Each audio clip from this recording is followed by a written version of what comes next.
Assalamualaikum warahmatullahi wabarakatuh. Waalaikumsalam warahmatullahi wabarakatuh. Gimana kabarnya hari ini? Semoga baik-baik saja ya dalam keadaan pada pagi hari ini Ibu dan Kak Andi. Alhamdulillah. Ya. Dalam 30 menit ke depan, saya Nazila Jaida bakal nemenin kalian melalui ruang rapot Ramadan Podcast.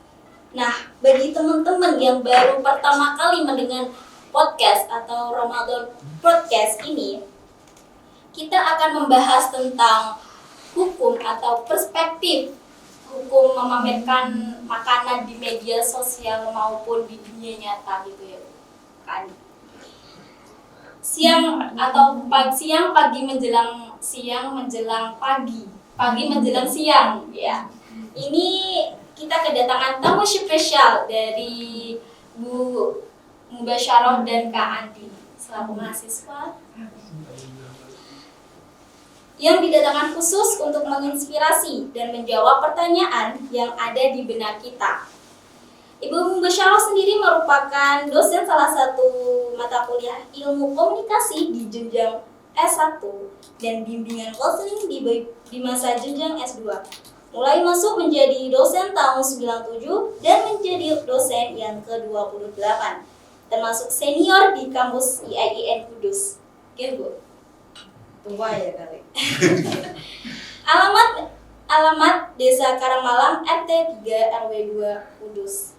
Kak Andi sendiri merupakan mahasiswa semester 8 Prodi Komunikasi dan Penyiaran Islam, termasuk mahasiswa yang aktif mengikuti berbagai organisasi di intrakampus ini. Salah satunya mengikuti kegiatan HMPS Bimbingan Konseling Islam, Pergerakan Mahasiswa Islam Indonesia, dan komunitas Ayo Berbagi Pati Alamat Tayu Pati. Tanpa basa-basi, langsung saja saya ingin melontarkan beberapa pertanyaan Ibu Kak Andi tentang, kan ini udah bulan puasa kan. Udah bulan puasa pasti kan ada tuh kayak membuat story atau memamerkan, ada teman usil gitu kan, memamerkan makanan gitu. Nah, bagaimana sih menurut Bu Mubasyarah dan Kak Andi tentang perspektif memamerkan makanan maupun tuh di lewat media sosial maupun di dalam kehidupan nyata, itu seperti apa sih? Silakan Ibu Mubasyarah. Ya. Kalau memamerkan makanan, kata-kata pamer sebenarnya kan sudah konotasi negatif ya. Kalau dalam Islam kan disebut riya. Di bulan Ramadan apa saja yang kita lihat, kita kembali ke awal Ramadan ya Mbak, puasa. Puasa itu kan menahan ya. Sebenarnya semua berawal dari mata, maka menahan yang paling berat adalah menahan nafsu, menahan nafsa anil hawa, menahan nafsu. Nah, termasuk di sini nafsu makan. Ketika bulan puasa di siang hari ya, jadi masalah kan di siang hari, pamer makanan di siang hari. Kalau malam hari mungkin nggak begitu ngepek. Kalau pamer makanan di siang hari kita lihat tujuannya. Karena mata orang yang sedang berpuasa siang dan malam itu kan nampaknya, melihatnya matanya sama gitu ya. Tapi mempersepsi sesuatu menjadi beda.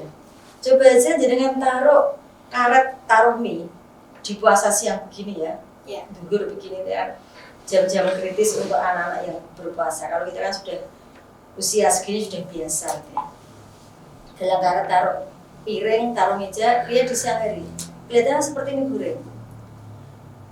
Jadi mata kita mempersepsi antara siang dan malam pada bulan Ramadan itu nampaknya berbeda. Kalau kita pamer makanan, boleh tidaknya gitu ya. Untuk bicara hukum kan harus hati-hati sekali. Karena kalau kita bicara hukum Islam, bicara syariat gitu ya. Saya ingin melihat tidak melulu dari perspektif hukum. Tapi bagaimana orang melihat makanan di siang hari, orang memamerkan tergantung niatnya. Innamal a'malu binniyat fa innamal likulli imri'in ma nawa.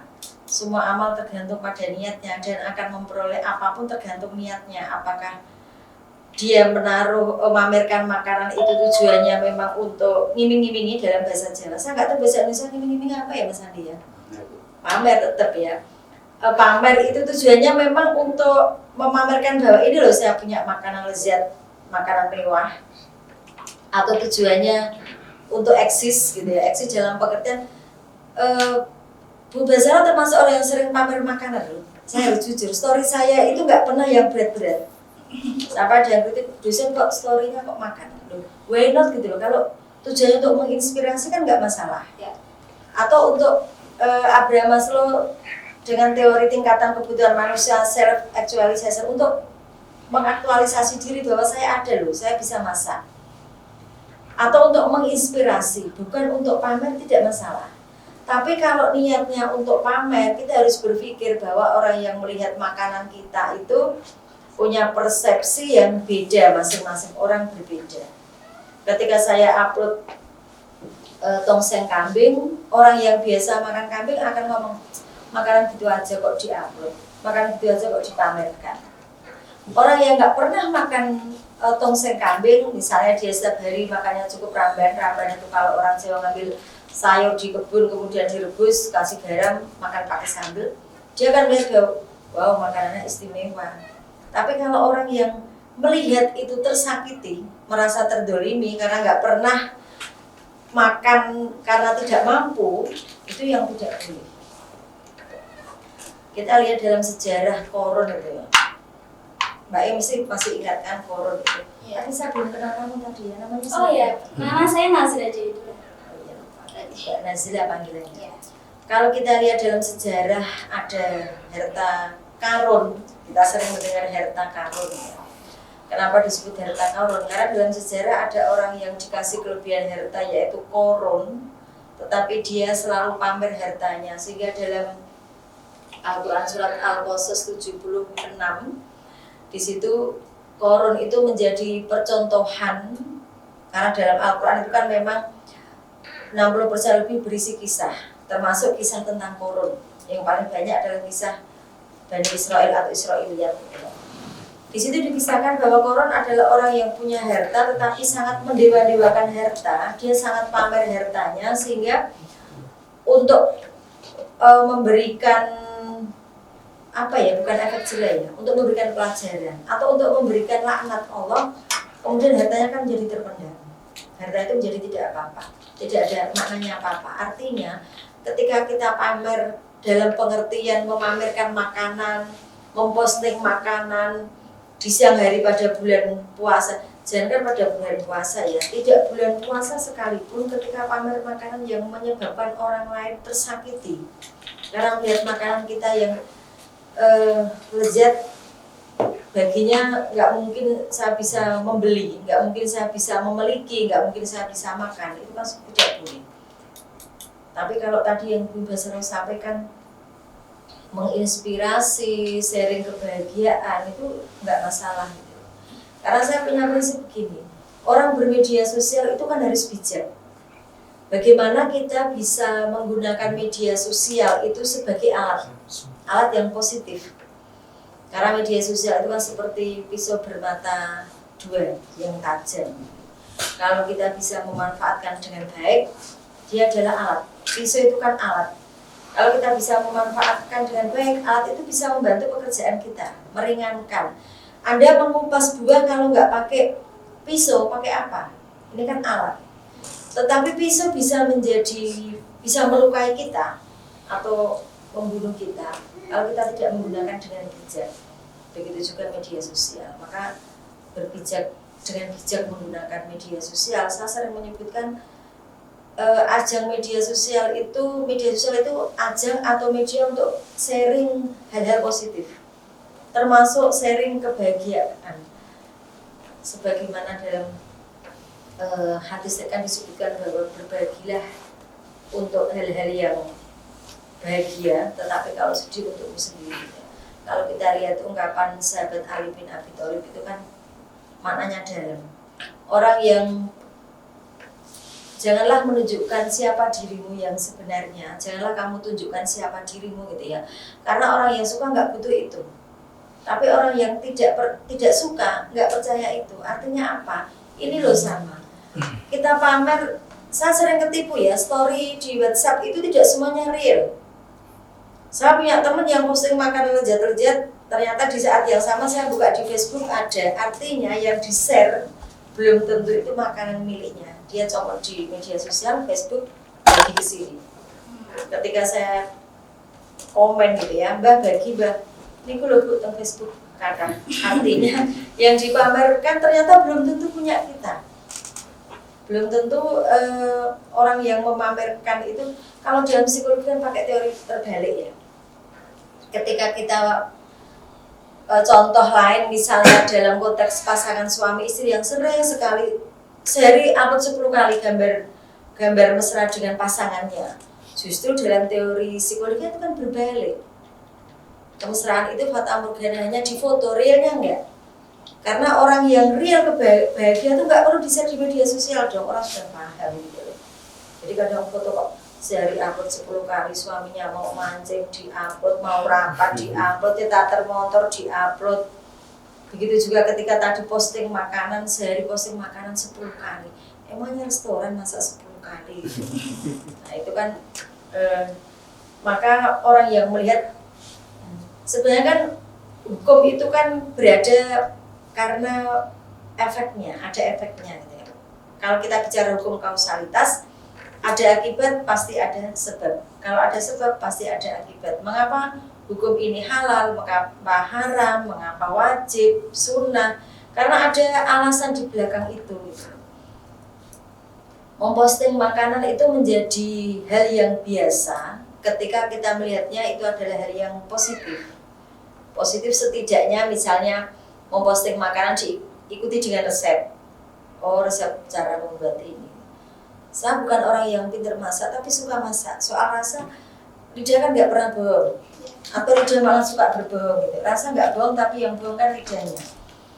Saya suka mencoba masak apapun, bisa dipandu lewat YouTube gitu ya. Ini sekian-sekian. Hanya saya bisa merasakan yang enak mana, yang tidak mana, itu kan lewat komentar orang-orang yang mencicipi masakan saya.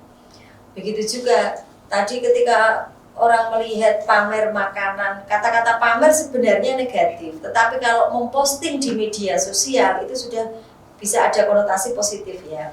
Kalau pamer kan negatif, tapi kalau hanya memposting itu nge-share makanan, menunjukkan bahwa ada makanan jenis ini. Tapi kalau yang di posting ayam goreng itu kan makanan-makanan yang biasa, tapi kalau makanan-makanan ekstrim mungkin menarik perhatian.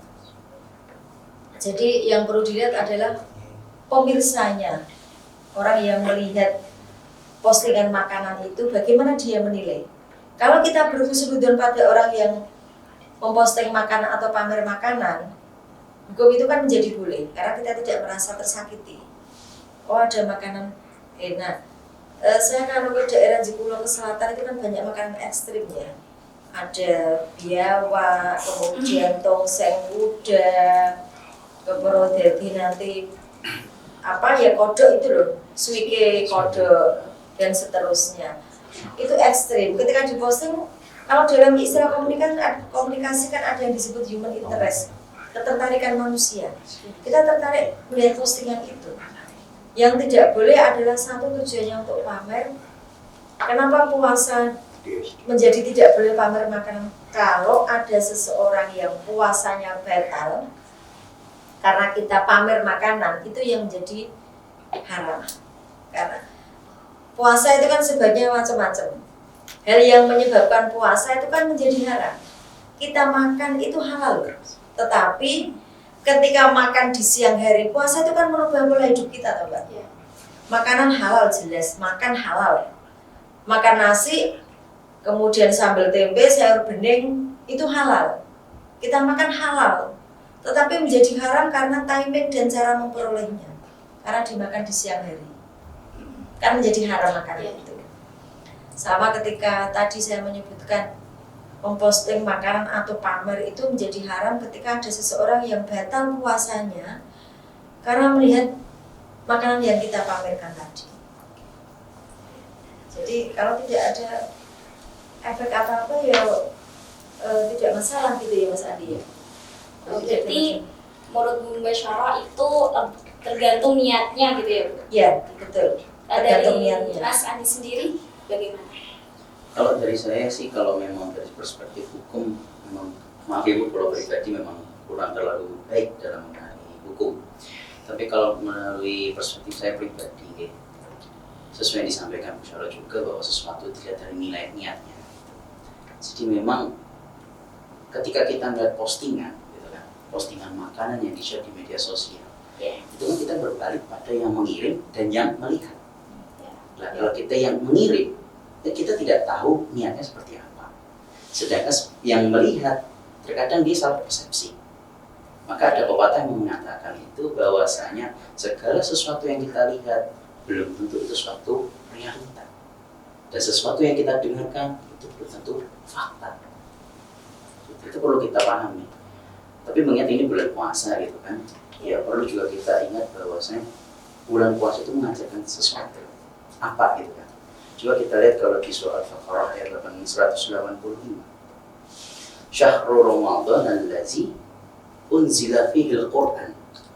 Al-Qur'an hudan linnas wa bayyinati minal huda wal furqan. Jadi bulan Ramadan itu mengajarkan kita bahwasanya ada petunjuk di situ. Petunjuk apa? Mengenai yang hak dan yang batil. Jadi kalau kita menangkap sesuatu itu perlu kita lihat dulu apakah memang niatnya ini sesuatu yang batil atau hak. Berarti tergantung dari kitanya gitu. Iya. Harus melihat lingkungannya seperti apa, kondisinya. Sehingga juga kita perlu cocok kayak Bu Syara sampaikan tadi bahwasanya mungkin kita memposting makanan. Ya kita ya hanya untuk mengaktualisasikan keseharian nonton gitu. Tapi juga tidak untuk kemungkinan dia punya niat lain.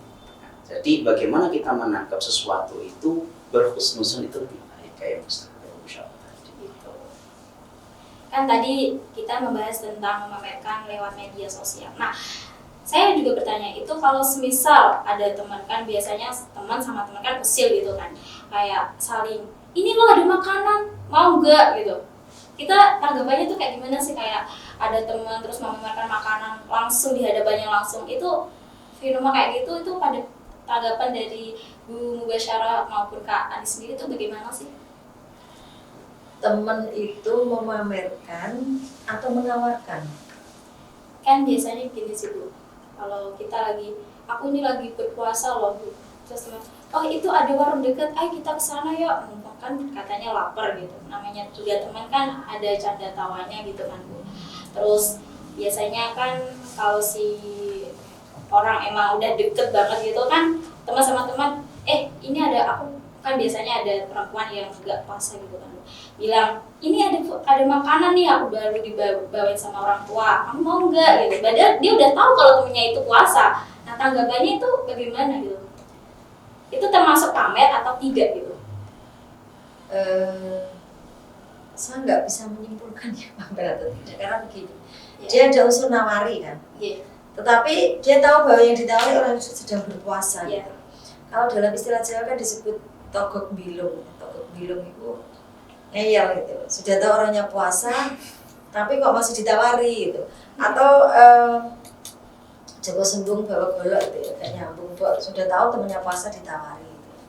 Kalau saya melihatnya puasa, kita kembali ke puasa. Puasa itu kan ibadah yang sifatnya sir atau rahasia. Salah satu ibadah yang sifatnya rahasia itu puasa, karena yang lain ibadah sholat, haji, zakat itu ibadah yang ada nuansa sosial. Kenapa? Karena orang lain bisa lihat. Kita sholat, orang lain tahu. Kita pakai mukena, rukuk, sujud dan seterusnya. Zakat orang lain tahu kan, karena penerima zakatnya kan akan ingat, oh Bu Basaroh ngasih zakat, ini Mas Andi ini ngasih zakat. Haji, kita mau menyembunyikan ibadah haji nggak bisa, karena kita menghilang dari dunia pertetanggaan 40 hari paling tidak, nggak bisa dirahasiakan. Tapi puasa, ibadah yang sifatnya sir atau rahasia itu puasa. Jangan ngaku puasa, tapi sebenarnya sampai rumah makan mie 2 mangkok, nggak ada yang tahu. Jangan bicara malaikat, itu konteksnya lain kan. Itu sudah di sini malaikat rohani, ada adat itu ya. Jadi teman yang tadi itu namanya, kalau saya boleh menyebutkan itu attitude-nya tidak baik. Gak apik gitu ya, karena jelas temannya puasa.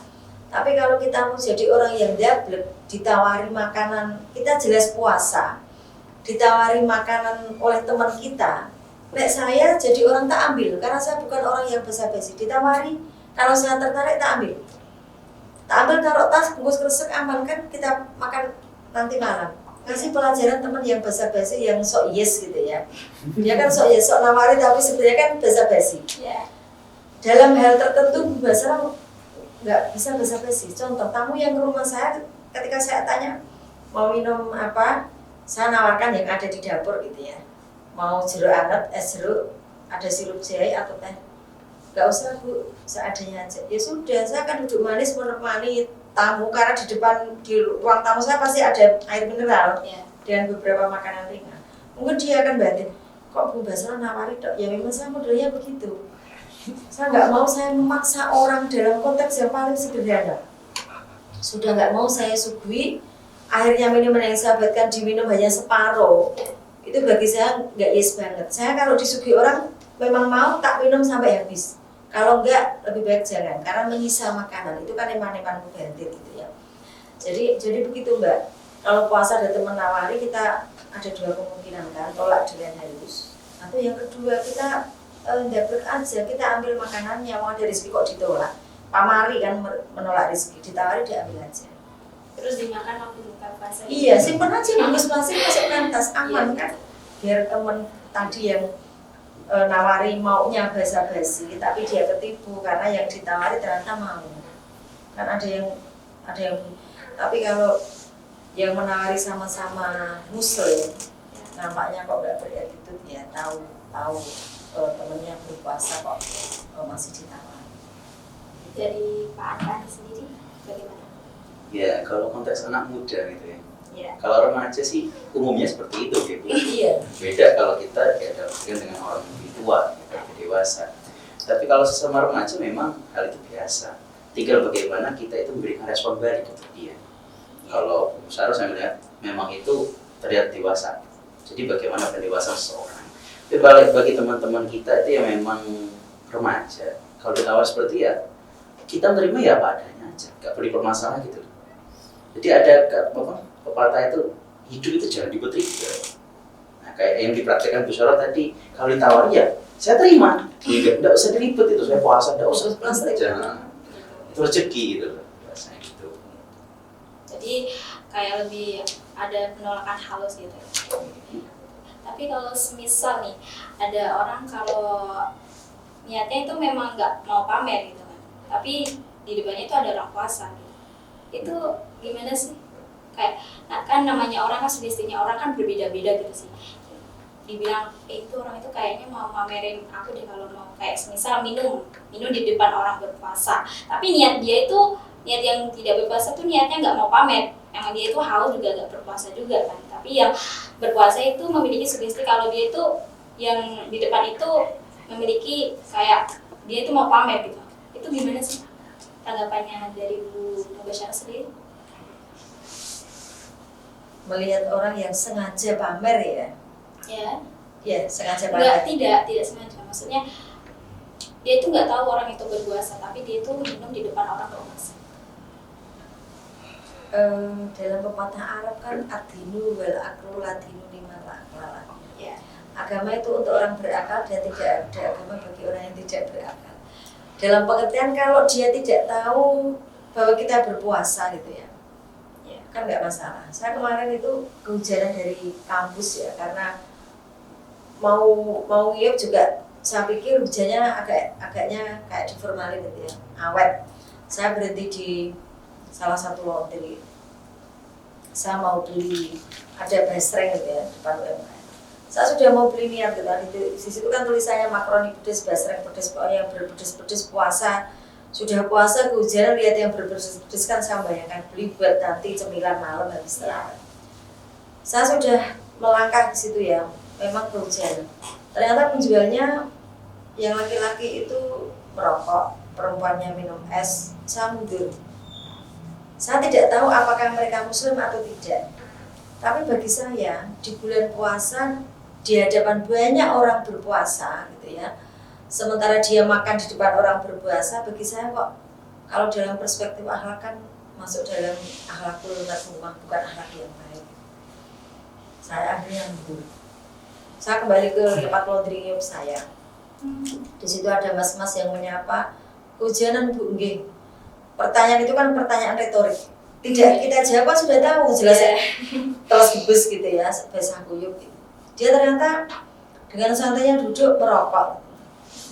Saya juga tidak tahu muslim atau tidak, tapi puasa di siang hari di bulan Ramadan, tidak puasa di siang hari di bulan Ramadan di hadapan orang jelas berpuasa gitu ya. Ukuran kita berpuasa kan memang tidak tahu sesungguhnya karena puasa itu ibadah rahasia. Ukurannya kan dia tidak makan di situ. Tapi kalau saya lihat penampilan seperti Mas Andi pakai sarung, pakai peci, udut di depan saya kebul-kebul gitu ya, saya kan akhirnya berpikir gitu, betapa sedikitnya umat Islam yang sekarang berpuasa. Kalau saya berkusnudon dia muslim karena pakaiannya gitu loh, meskipun memang sarung dengan peci tidak identik dengan Islam ya, itu bukan pakaian dari Arab gitu, bukan pakaian yang berasal dari Islam, tetapi budaya di Indonesia orang yang pakai sarung dan peci kan biasanya muslim. Kalau di India orang Hindu pun pakai sarung kan, tapi sarungnya kan diikat naik gitu. Orang Bali juga pakai sarung meskipun Hindu. Cuma kultur kita gitu. Jadi melihat orang yang makan di depan kita, kalau dia non muslim mungkin saya agak maklum gitu ya. Tapi sebaiknya kalau kita bicara moderasi beragama, bagaimana kita bisa menghargai keyakinan orang lain dengan tidak menunjukkan pertentangan kita di hadapan orang yang memiliki keyakinan yang berbeda dengan kita. Harusnya toleransi ada di sini, Mbak. Meskipun tidak berpuasa kan nggak semena-mena makan di hadapan orang yang berpuasa seperti yang saya lihat tadi ya, yang sudah membayangkan basreng dengan makaroni pedes gitu ya, ternyata harus mundur karena melihat perilaku penjualnya. Dan saya tidak tahu muslim atau tidak, tapi yang kalau orang Jawa nyebutnya nyolok motor gitu kan, jelas pakai sarung, pakai peci, tapi udut dengan enaknya udanan. Saya sih malu dia kedinginan gitu ya. Dan udut di situ, dan di samping saya ada bapak dengan 2 anak kecil yang anaknya, "Ya itu omnya nggak puasa ya, kenapa Dik? Itu kok omnya merokok?" "Oh omnya lagi sakit mungkin." "Kok naik motor?" Anak kecil itu juga memiliki tingkat kekritisan yang bagus kalau kita lihat. Jadi begitu. Dari Kak Andi sendiri.